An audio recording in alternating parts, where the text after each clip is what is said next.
Welcome to Deleted Saves. On this episode, Cyberdrunk, the Shadowrun Returns trilogy retrospective. In 2020, Cyberpunk 2077 was released with much anticipation and fanfare, only to show up a broken mess that ignited the gaming sphere with its sorry state. Then was quietly fixed by CD Projekt in the background and re-released with its Phantom Liberty DLC, which seems to have fixed most of the major issues, and everyone who dipped out on the game had the first time had the chance to go replay it, and many ended up loving it. Or first-time players who'd waited never knew how hilarious and frustrating the issues with it were. By now, whether you played the game or not, we all know this story, and it is part of the annals of gaming history as both warning and comeback story. And of course, if you don't know, Cyberpunk 2077 was based on a tabletop RPG, not unlike Dungeons & Dragons, named Cyberpunk 2020 when it was first released in 1990, an updated version of an earlier 1988 edition retroactively known as Cyberpunk 2013. The main campaign of Cyberpunk 2077 is even based on one of the most famous tabletop scenarios for that setting called Never Fade Away. But what if I told you that is hardly the only Cyberpunk tabletop role-playing game that has been turned into a video game? Some of you may know where this is going, but I'll give you a little history anyway. In 1989, a competing cyberpunk setting was released called Shadowrun. How did this game differ from its competitor? Well, its main difference is that unlike social collapse and corporate greed, in Shadowrun, the whole crux of the story and its social upheaval and turn to cybernetics was, wildly, the return of magic to the world. Yep, honest to Christ, real D&D, I shoot the darkness with magic missile sorcery. This sudden return causes the various indigenous nations to rise up and try and retake all the continental United States. And they almost succeed in forcing everyone whose ancestors ever came to the United States, willingly or not, by means other than by birth thousands of years earlier, into concentration camps to be deported. Huh, sounds familiar. But they get told by every other nation on Earth, in no uncertain terms, that none of these non-native people don't have any home to go back to, as they're all Americans now. And the indigenous Americans are causing the world's largest humanitarian crisis during a time of tremendous global upheaval, and they will trigger a retaliatory world war. So instead, the entire western half of the U.S., barring a few outposts like Seattle, Washington, are ceded back to the native people, and the entire East Coast is kept for non-natives, which becomes a giant unified slum.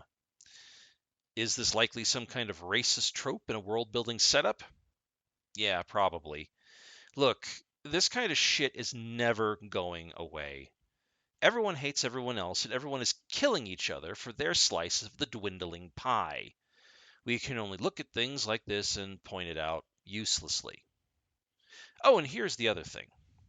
This return of magic triggers something latent in the human genome that causes many humans to revert to their quote-unquote natural state and become elves, dwarves, trolls, and a few other traditional fantasy races. Otherwise, pretty much everything else in the plot is the plot of Neuromancer. Weird, huh? There were a few games set in the Shadowrun universe before, most notably one for the SNES and one for the Sega Genesis, which were two separate titles in name and plot. Otherwise, very little for decades afterward, except for a 2007 shooter.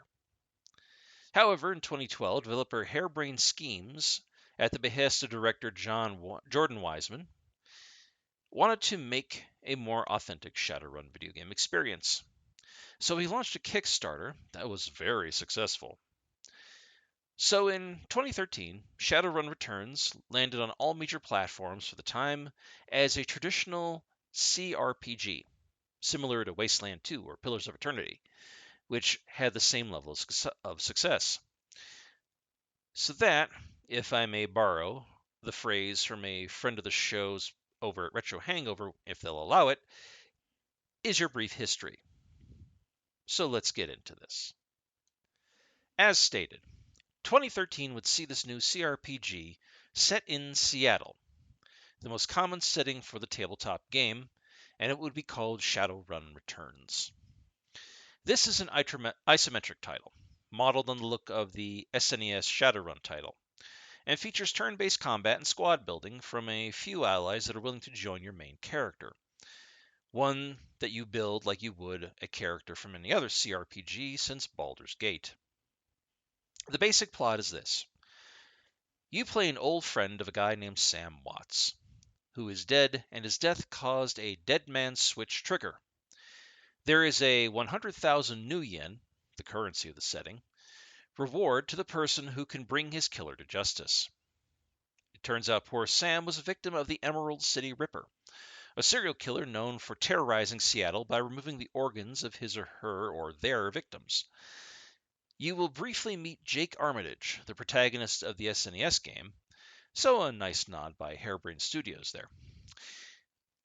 And you are unleashed upon Seattle to solve this crime and get a huge payday for it. Sadly, the Ripper is just the first step in the quest, which takes you all across Seattle, following the dots from a killer to a cult to a megacorp building chemical weapons intent on killing nature spirits and upsetting the world balance in favor of the old world. I don't really want to spoil too much, not my usual thing, I know, but this really is a game that needs to be experienced as a counterpoint to Cyberpunk 2077, which at times felt bloated and meandering, where Shadowrun Returns was a fairly tight experience. And holy shit, was this game a pastel and neon electrode fever dream. I love genre blends in gaming, so the concept of high fantasy mixed with dystopian science fiction was a must-play for me. And you know what? It was okay. I played a lot of CRPGs over the years, so Shadowrun Returns was not exactly mind-blowing for me. Plus, I felt like I already knew what to do before I ever booted up the game, from how to make a character to the story beats to anything else that I would expect along the way. But the visual flair and mechanical additions beyond the standard pause and think tactics of these type of games is what kept me going. The soft, hybrid cartoonish and realistic graphics, the necessity of having to cast magic along ley lines in the tactical map as opposed to wherever you wanted added a level of challenge to the game, or needing to take cover were very welcome additions. Such things help keep the game fresh and fun. However, when it was released, it received the dreaded mostly positive reviews and sits at a 76 on Metacritic. Many outlets at the time did give it 7s and 8s out of 10, so it was hardly reviewed poorly, but it didn't really seem to resonate with the larger public outside the PC gaming fanatics, fans of the TTRPG, and those who already like computer RPGs. Even 10 years on, I don't hear a lot of people talking about this title, which is sad to me that it got overshadowed by some of the others in the CRPG renaissance we experienced in the mid-2010s. I personally think it is the superior cyberpunk role-playing game, released almost a decade before the disaster that was its closest competitor. But this was hardly the last we would see of this setting. Originally released as a DLC expansion for Shadowrun Returns in 2014, Shadowrun Dragonfall would later release an expansion pack that would make it a standalone title later that same year. The mechanics were exactly the same as the previous title, and much of the first game, you will start this game as an unknown and untested Shadowrunner mercenary that you will build out of character points and spare parts. You arrive in the anarchic free state of the city of Berlin, and are added as a new recruit to an established Shadowrunner mercenary squad. Your first mission, an attack on a military compound, goes terribly wrong, as one would expect, and the squad leader, Monica, is killed. But before she dies, she says that something called Firewing is dying. Turns out Firewing is an actual goddamn dragon, the kind out of myth and legend in a world of New Yen and cybernetic internet jacking not seen since Johnny Mnemonic was in theaters. and it quickly turns into a plot where you might have to rescue said dragon from whoever is holding it prisoner, or slay it once and for all and suffer a terrible consequence in the progress. This game definitely turns one of the oldest and most worn through plots in fantasy fiction, that of slaying the dragon, on its synthetic skin ear. And this one was a pretty good game in my opinion. It fared better than the previous game, with many outlets citing the writing, pacing, and gameplay, which had been improved upon, and a save problem from the first game that had been fixed. The director's cut version of Shadowrun Dragonfall sits at an 87 on Metacritic, and this game certainly plays more like a neon and glitz-soaked Baldur's Gate, except with shotguns and high-powered rifles taking the place of swords and spells. The best part is you don't really need to play the previous title to enjoy this one. So if you're looking for a real twist on the high fantasy myths we have all grown a bit weary of, even for die-hard fans, then this title might just be for you. Released in 2015 after a successful Kickstarter campaign by Harebrained Scheme Studios to make additional content for the Shadowrun series, Shadowrun Hong Kong arrived for the world to enjoy.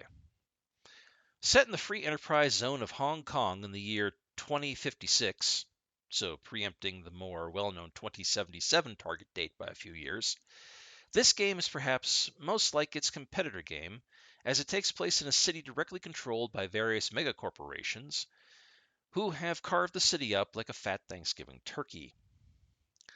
Although the game mechanics are the same, unlike the previous two titles, your character is more connected to the actual game world, rather than just being some character dropped into the situation last minute like a fly in the proverbial ointment. And you arrive with an actual backstory.